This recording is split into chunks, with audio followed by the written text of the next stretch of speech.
എങ്ങനെയുണ്ട് ട്രെയിലർ? ഇഷ്ടപ്പെട്ടോ? First response നിങ്ങളിതാണ് അറിയേണ്ടത്. Okay, thank you so much. ഈ സിനിമ ഞാൻ ഭയങ്കര കൺവിൻസ്ഡ് ആയിട്ടുള്ള ഒരു സിനിമയാണ്. എനിക്കിതിന്റെ കഥ കേട്ടപ്പോൾ മുതലും ഈ സിനിമ ചെയ്യണമെന്നും അത് ഞാൻ ഭയങ്കര എക്സൈറ്റഡ് ആയിരുന്നു. അത് കഴിഞ്ഞ് ഈ സിനിമ ചെയ്തു തുടങ്ങിയപ്പോഴാണെങ്കിലും ഭയങ്കര രസമുള്ള കുറെ സുഹൃത്തുക്കളുടെ കൂടെ നല്ല രസമുള്ള ഒരു സിനിമ ചെയ്ത ആ ഒരു സന്തോഷത്തിലാണ് ഞാൻ നിൽക്കുന്നത്. ഈ സിനിമ സൗണ്ടില്ലേ? അടുത്ത് പിടിക്കണം, സോറി വീണ്ടും. അപ്പൊ ഞാൻ കഥ കേട്ട സമയം മുതൽ തന്നെ ഭയങ്കര എക്സൈറ്റഡ് ആയിട്ട് ചെയ്യാൻ കാത്തിരുന്ന ഒരു സിനിമയാണിത്. ചെയ്തു തുടങ്ങിയപ്പോഴാണെങ്കിലും ഒരു കൂട്ടം നല്ല സുഹൃത്തുക്കളുടെ കൂടെ, നേരത്തെ സുഹൃത്തുക്കളായിരുന്നവരുണ്ട്, പുതിയ സുഹൃത്തുക്കളെയും കിട്ടിയിട്ടുണ്ട്. അങ്ങനെയുള്ള കുറച്ച് പേരുടെ കൂടെ ഭയങ്കര സന്തോഷത്തോടെ ആസ്വദിച്ച് ചെയ്ത ഒരു സിനിമയാണ്.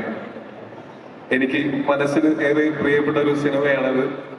ഒരുപക്ഷെ ഞാനും ജോലി ചെയ്യുന്ന മേഖലയെ പറ്റിയിട്ടുള്ള ഒരു സിനിമ ആയത് കാരണം കൊണ്ട് എനിക്ക് കുറച്ച് കൂടുതൽ റിലേറ്റ് ചെയ്യാൻ പറ്റുമായിരിക്കും, അതുകൊണ്ടായിരിക്കാം. പക്ഷെ ഞാൻ കരുതുന്നത് മലയാളികൾ ഭയങ്കരമായിട്ട് ഒരു സിനിമ കൾച്ചർ ഉള്ള ആൾക്കാരാണ്. അതായത് നമ്മള് ദൈനംദിന സംസാരങ്ങൾ സുഹൃത്തുക്കളായിട്ട് സംസാരിക്കുമ്പോഴും ഒക്കെയും നമ്മള് സിനിമ റെഫറൻസസ് ഭയങ്കരമായിട്ട് ഉപയോഗിക്കുന്ന ആൾക്കാരാണ്. അപ്പൊ ഞാനൊക്കെ സിനിമയിൽ വരുന്നതിന് എത്രയോ മുമ്പ് തന്നെ എനിക്ക് ഓരോ സിനിമ വരികയും അല്ലെങ്കിൽ ഇവരുടെ ഒരു ഇന്റർവ്യൂസും, ആക്ടേഴ്സിന്റെ ഒക്കെ ഒരു ഇന്റർവ്യൂസും ഡയറക്ടേഴ്സിന്റെ ഒക്കെ ഇന്റർവ്യൂസും ഒക്കെ കാണാനും അവരുടെയൊക്കെ ലൈഫ് എങ്ങനെയാണെന്നൊക്കെ അറിയാനും ഭയങ്കര കൗതുകം ഉണ്ടായിട്ടുള്ള ആളാണ്. അപ്പൊ ഈ സിനിമ കുറച്ച് ആക്ടേഴ്സിന്റെയും ടെക്നീഷ്യൻസിന്റെയും ഒക്കെ ലൈഫ് എങ്ങനെയാണ് നമ്മൾ കാണുന്ന ഇൻസ്റ്റഗ്രാമിലും ഫേസ്ബുക്കിലൊക്കെ കാണുന്ന ഫോട്ടോസിനപ്പുറം വരുന്ന ലൈഫ് എന്താണ്, നമ്മൾ ഈ കാണുന്ന 2 മണിക്കൂർ 2.5 മണിക്കൂറിലൊക്കെ സിനിമ ഇവര് 100 ദിവസം കൊണ്ടൊക്കെ ഷൂട്ട് ചെയ്യുന്ന സമയത്ത് ഓരോ ദിവസവും 1 മിനിറ്റൊക്കെ ഫുട്ടേജ് ഉണ്ടാക്കുന്ന ആ പ്രോസസ്സിന്റെ പിന്നിൽ നിങ്ങൾ അരങ്ങിൽ കാണുന്നതിനപ്പുറം അണിയറയിൽ പ്രവർത്തിക്കുന്ന ഒരുപാട് പേരുണ്ട്, ഒരുപാട് ഡിപ്പാർട്ട്മെന്റുകളുണ്ട്. അവരുടെയൊക്കെ ഒരു റെപ്രസെന്റേഷൻ ഈ സിനിമയിൽ നിങ്ങൾക്ക് കാണാൻ പറ്റും. എങ്ങനെയാണ് ഈ പ്രോസസ് ഒക്കെ നടക്കുന്നതിന്റെ ചെറിയൊരു ഐഡിയ നിങ്ങൾക്ക്. ഒപ്പം ഈ ട്രെയിലറിലും ടീസറിലും പാട്ടിലും ഒക്കെ കാണുന്നത് പോലെ ഒരു അടിച്ചുപൊളിപ്പടം തന്നെയാണ്. പക്ഷെ സിനിമ തുടങ്ങി കുറച്ച് കഴിയുമ്പോഴത്തേക്കും ഈ ക്യാരക്ടറിന്റെയും ചുറ്റുമുള്ളവരുടെയൊക്കെ ഇമോഷൻസുമായിട്ട് നിങ്ങൾക്ക് കണക്ട് ആവും എന്ന് എനിക്ക് ഉറപ്പുണ്ട്. അവസാനമൊക്കെ ആകുമ്പോഴത്തേക്കും ചിലപ്പോൾ കണ്ടു നിറഞ്ഞേക്കാം, ഇടയ്ക്ക് കുറെ സമയം നിങ്ങൾക്ക് ചിരിക്കാനുണ്ടായിരിക്കും, ചിന്തിക്കാനുണ്ടായിരിക്കും, അങ്ങനെ കുറെ കാര്യങ്ങളുള്ള ഒരു സിനിമയാണത്. ഞങ്ങൾ എന്തൊക്കെ ഈ സിനിമയെ പറ്റി പറഞ്ഞാലും അൾട്ടിമേറ്റ്ലി നിങ്ങൾ ഈ സിനിമ കണ്ട് നിങ്ങളാണ് വിലയിരുത്തേണ്ടത്. ആ വിലയിരുത്തലുകൾ കേൾക്കാനായിട്ട് ഞങ്ങൾ കാത്തിരിക്കുകയാണ്. അപ്പം ഇവിടെയുള്ള എന്നെ സൂപ്പർ സ്റ്റാർ എന്നൊക്കെ വിളിച്ചതിൽ വലിയ സന്തോഷമുണ്ട്. പക്ഷെ പേടിയാണ് സൂപ്പർ സ്റ്റാർ ആവാൻ. പക്ഷെ താങ്ക് യു സോ മച്ച് എന്നെ ഈ ക്യാരക്ടറായിട്ട് കണ്ടതിൽ. സുഖിലും പിന്നെ ദിവ്യയും ഞാനും ഒരുമിച്ച് അഭിനയിച്ചിട്ടുള്ള സിനിമകളിൽ എന്റെ സഹോദരിയായിട്ടും ഭാര്യയായിട്ടും ഇപ്പോ എന്റെ അമ്മയുടെ ചെറുപ്പകാലമായിട്ടും അങ്ങനെ വേണം പറയാനായിട്ട്, അങ്ങനെയൊക്കെ അല്ല അമ്മയായിട്ട് എന്ന് പറയാൻ പറ്റില്ല. നാളെ മകളായിട്ടും അഭിനയിക്കാനുള്ള അവസരം ഉണ്ടാവട്ടെ എന്ന് ആശംസിക്കുന്നു. പിന്നെ ഈ സിനിമയിലെ ഡേവിഡ് പടിക്കലിന്റെ ആദ്യത്തെ ഹീറോയിനാണ് ആൻബാവ എന്ന് പറയുന്ന ഭാവന ചെയ്യുന്ന ക്യാരക്ടർ. കോയിൻസിഡൻഷ്യലി സിനിമയുടെ ഷൂട്ട് തുടങ്ങുന്ന സമയത്താണ് ഞാൻ ഇവരോട് പറയുന്നത് എന്റെ ആദ്യത്തെ നായിക കൂതറ എന്ന് പറയുന്ന സിനിമയിലാണ് ആദ്യമായിട്ട് എനിക്ക് ഒരു റൊമാൻറ്റിക് ട്രാക്കും നായികയൊക്കെ കിട്ടുന്നത്. ചെറുതെങ്കിലും ഒരു ട്രാക്ക് കിട്ടുന്നു. എന്തുകൊണ്ടാ? അപ്പൊ എന്റെ ആദ്യത്തെ നായികയാണ് ഭാവന. കുറെ വർഷങ്ങൾക്ക് ശേഷം ഒരുമിച്ച് സ്ക്രീനിൽ ഒരുമിച്ച് വരാൻ സാധിച്ചത് വലിയ സന്തോഷം.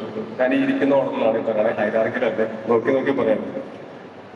പിന്നെ അനൂപും ഞാനും തമ്മിൽ കുറെ വർഷങ്ങളായിട്ട് നമ്മളിങ്ങനെ പല കാര്യങ്ങൾ ഡിസ്കസ് ചെയ്ത് പല സിനിമകൾ ഡിസ്കസ് ചെയ്ത് ഫൈനലി നമ്മൾ ഈ സിനിമയിൽ ലാൻഡ് ചെയ്ത് ഇത് ചെയ്യുകയാണ്. അപ്പോ എത്രയോ സമയങ്ങൾ നമ്മൾ സിനിമയെ പറ്റിയിട്ടും ജീവിതത്തിനെ പറ്റിയിട്ടും സംസാരിച്ചിരുന്ന സമയങ്ങളുണ്ട്. എനിക്ക് വളരെ അടുത്ത ഈ സിനിമയിലാണ് കുറച്ച് കൂടുതൽ ഞങ്ങൾക്ക് എടുക്കാൻ പറ്റിയത്.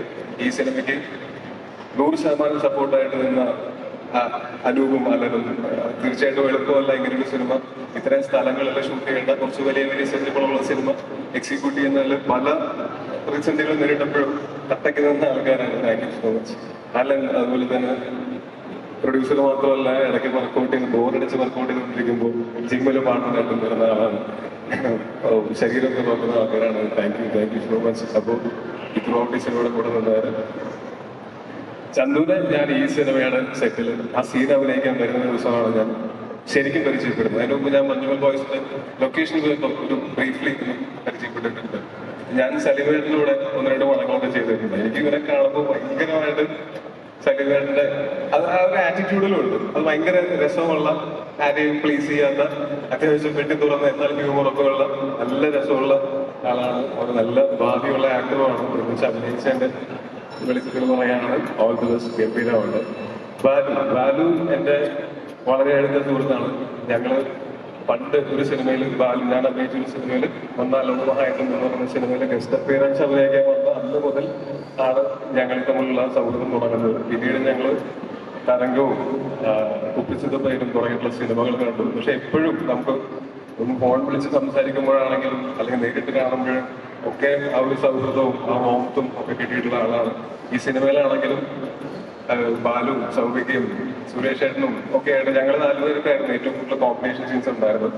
വളരെ എൻജോയ് ചെയ്തിട്ട് ഈ സിനിമയുടെ നാളെ ഈ സിനിമ ഇറങ്ങിയിട്ട് ഇതിന്റെ റിസൾട്ട് എന്തായാലും ഞാൻ ഈ സിനിമയിൽ എനിക്ക് ചെറിഷ് ചെയ്യാനുള്ള കുറെ മെമ്മറീസ് ഷൂട്ടിംഗ് സമയത്ത് തന്നെ ഉണ്ടായിട്ടുള്ള ഒരു സിനിമയാണ്.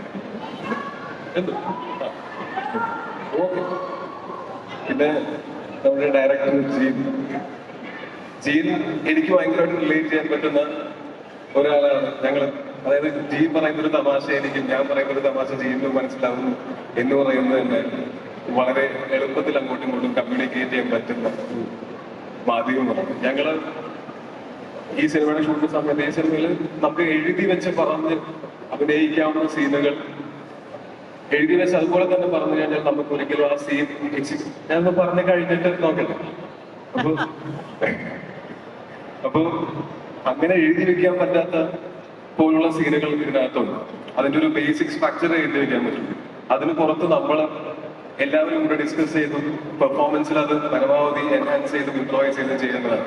അപ്പൊ അതിന് ഒരു ആക്ടർ എന്നുള്ള നിലയ്ക്ക് ഒരു സ്പേസും അതിനപ്പുറത്ത് ഒരു സൗഹൃദം ഉള്ളത് കൊണ്ട് തന്നെ അങ്ങോട്ടും ഇങ്ങോട്ടും നല്ലതാണെങ്കിൽ നല്ലതാണെന്ന് ഇങ്ങോട്ട് പറയാനും മോശമാണെങ്കിൽ മോശമാണെന്ന് പറയാനും ഇങ്ങനെ ചെയ്തോട്ടെ എന്ന് അങ്ങോട്ട് ചോദിക്കാനും ഒക്കെ ഉള്ളൊരു സ്പേസ് തന്നെ വൈകുന്നേരങ്ങളിൽ എല്ലാവരും കൂടെ എത്തിച്ചിരുന്ന കമ്പനി തന്നാണ്. എല്ലാവർക്കും നന്ദി. ചെയ്യുന്നു പ്രത്യേകിച്ച് നന്ദി.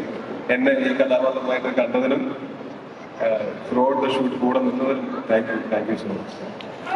ഇതിന് കൊറിയൻ സിനിമയിൽ വന്നപ്പോൾ പെൺകുട്ടിയെ പോലിരിക്കുന്ന ആ കുട്ടി ഒന്ന് എഴുന്നേറ്റ് വെക്കുമോ? ഈ കുട്ടിയാണ് ഈ സിനിമയിലെ കളർഫുൾ ആയിട്ടുള്ള കോസ്റ്റ്യൂംസ് ഒക്കെ ചെയ്തിട്ടുള്ള എയ്തയാണ് ഈ സിനിമയുടെ കോസ്റ്റ്യൂം ഡിസൈനർ. ഫസ്റ്റ് ടൈമാണ് എയ്ത ഒരു സിനിമയിൽ കോസ്റ്റ്യൂം ചെയ്യുന്നത്. പക്ഷെ കണ്ടപ്പോൾ അറിയില്ല.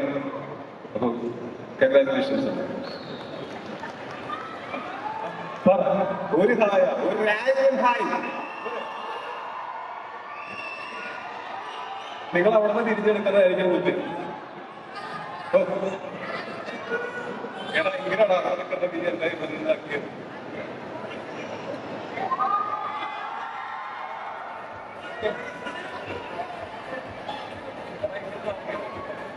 ഓക്കെ. അപ്പൊ ഞാൻ കുറച്ചധികം സംസാരിച്ചു, ബോറടിപ്പിച്ചില്ല എന്ന് വിചാരിക്കുന്നു. ഇനി എന്തായാലും മെയ് 3-ാം തീയതി ഈ സിനിമ തിയേറ്ററിൽ വരുന്ന സമയത്ത് ഞാൻ കാത്തിരിക്കുകയാണ്. നിങ്ങളൊക്കെ ഈ സിനിമ കാണുന്നതും ഇഷ്ടപ്പെടുന്നതും ആ ഇഷ്ടം ഞങ്ങൾ അറിയിക്കുന്നതും കാത്തിരിക്കും. Thank you so much. അത് കാണാനായിട്ട് ഞങ്ങൾ എല്ലാവരും കാത്തിരിക്കുകയാണ്. പക്ഷെ ഇപ്പോ നേരത്തെ പറഞ്ഞൊരു കാര്യം, ഇനി മോളായിട്ട് അഭിനയിക്കാനുള്ള ഭാഗ്യം ഉണ്ടാവട്ടെ എന്ന് പറഞ്ഞു. ഞാൻ ബാക്കിൽ നിന്നപ്പോഴാണ് അരച്ചേക്കുന്നത് ഒറിജിനലാണോ? അല്ല, അത് അച്ഛനായിട്ട് അഭിനയിക്കാനുള്ള പ്രിപ്പറേഷൻസ് ഓൾറെഡി. അപ്പൊ ഒറിജിനൽ അല്ല, ഒറിജിനലാണ്. ഞാൻ നരപ്പിച്ച. ഓക്കെ. സോ ഈ ഒരു സിനിമയിൽ നമ്മൾ കണ്ടപ്പോൾ എനിക്ക് തോന്നുന്നു, നമ്മളിപ്പോ ഈ ഒരു അറ്റയറിനെ കുറിച്ച് പറഞ്ഞു. ഈ ഒരു അറ്റയർ ആണെങ്കിലും നമ്മൾ ഈ സിനിമയിൽ കാണുന്ന ഫുൾ കളർഫുൾ അറ്റയർ ആണ്. ഒരു കളർഫുൾ നായകനായി മാറിക്കൊണ്ടിരിക്കുകയാണോ ഞങ്ങൾ മലയാളികളും? കാരണം നമ്മൾ തല്ലുമാല കണ്ടു, തല്ലുമാലയിലും ഇതുപോലൊരു സിഗ്നേച്ചർ ഔട്ട്ഫിറ്റ് അല്ലെങ്കിൽ ഒരു ഔട്ട്ലുക്ക് കൊണ്ടുവന്നു. ഇപ്പൊ ഇതിലേക്ക് നോക്കുമ്പോൾ തന്നെ നമുക്ക് കാണാം എത്ര മേക്ക് ഓവേഴ്സ് ചെയ്തിട്ടുണ്ട് ഈ ഒരു സിനിമയില്. അല്ല, ഇതില് കുറച്ചുകൂടെ ഇതില് 3 സിനിമയുടെ ഷൂട്ടിംഗ് കാണിക്കട്ടെ. അപ്പൊ ആ സിനിമയുടെ ഗെറ്റപ്പുകളുണ്ട്. അതല്ലാതെ ഇയാള് കുറച്ച് ഫ്ലാഷ് ആയിട്ടുള്ള ഡ്രസ്സസ് ഒക്കെ ഇടുന്നതും അതൊക്കെ ക്യാരി ചെയ്യാൻ കഴിവുള്ള ഒരാളായിട്ട് തന്നെയാണ് ഇയാള് ഈ സിനിമയിൽ കാണിച്ചിരിക്കുന്നത്. അപ്പൊ ഒരു സെക്കൻഡ്, ഇതിനിടയ്ക്ക് വളരെ പ്രധാനപ്പെട്ട 2 പേരെ പറ്റി പറയാൻ വിട്ടുപോയി. സൗഭികയും സുരേഷ് ഏട്ടനും. അവർ 2 പേരും ഇന്ന് ഇവിടെ ഉണ്ടായിരുന്നെങ്കിൽ കുറച്ചും കൂടെ അടിപൊളിയായിരുന്നു ഈ ഫംഗ്ഷൻ. എനിക്ക് ഭയങ്കര ആഗ്രഹം ഉണ്ടായിരുന്നു അവരും കൂടെ ഉണ്ടാവണം. പക്ഷേ ഷൂട്ടിങ്ങിന്റെ തിരക്കാരോട് 2 പേർക്കും വരാൻ പറ്റിയിട്ടില്ല. പക്ഷെ അവര് ഞാൻ നേരത്തെ പറഞ്ഞ എനിക്ക് ചെറിഷ് ചെയ്യുന്ന ഒരുപാട് മെമ്മറീസ് ഉണ്ടാക്കി തന്നതിൽ പ്രധാനികളായിട്ടുള്ള രണ്ടുപേരും അവർ രണ്ടുപേരുമാണ്. പിന്നെ നമ്മുടെ സുഹൃത്തുക്കളായിട്ടുള്ള ഒരുപാട് പേര് ഈ സിനിമയിൽ വർക്ക് ചെയ്തിട്ടുണ്ട്. എല്ലാവർക്കും ഞാൻ ആദ്യമേ തന്നെ നന്ദി പറഞ്ഞുകൊള്ളുന്നു. Thank you so much. Yes, thanks a lot. ഒരു കാര്യം കൂടി ചോദിക്കുകയാണ്. ഇപ്പൊ ഇവിടെ ഒരു സൂപ്പർ സ്റ്റാറിന്റെ ലൈഫ് ഞങ്ങൾ കുറച്ച് കണ്ടു ആ ഒരു ട്രെയിലറിൽ. ലൈഫ് സ്റ്റൈലിൽ റിയൽ ലൈഫിലുള്ള അല്ലെങ്കിൽ റിയൽ ലൈഫിൽ എക്സ്പീരിയൻസ് ചെയ്തിട്ടുള്ള കുറച്ച് കാര്യങ്ങളൊക്കെ തന്നെയാണോ അതോ? അല്ല, കേൾക്കാമോ? ശബ്ദം കുറക്കാം. ആ, ഇത് അവര് ഇത് സൗണ്ട് കുറക്കണുണ്ടോ? ഞാൻ പറയുന്നതിന്റെ കുഴപ്പമില്ല. ഇത് ഒരിക്കലും എന്റെ ലൈഫോ അല്ലെങ്കിൽ ഏതെങ്കിലും ഒരു ആക്ടറിന്റെ ലൈഫോ അതേപോലെ പകർത്തി വെച്ചിരിക്കുന്നതല്ല. പക്ഷെ എന്റെ ലൈഫിൽ നിന്നും പല ആക്ടേഴ്സിന്റെ ലൈഫിൽ നിന്നുമുള്ള ഇൻസിഡൻസും അതിന് ഇൻസ്പയർഡ് ആയിട്ട് നമ്മൾ ക്രിയേറ്റ് ചെയ്തിട്ടുള്ള ഇൻസിഡൻസും ഒക്കെ ആയിട്ട് ഒരു ഫിക്ഷണൽ ക്യാരക്ടർ തന്നെയാണ് ഡേവിഡ് പടിക്കൽ. ആരെങ്കിലുമായിട്ട് സാമ്യം തോന്നുകയാണെങ്കിൽ അത് തികച്ചും യാദൃച്ഛികം തന്നെയാണ്.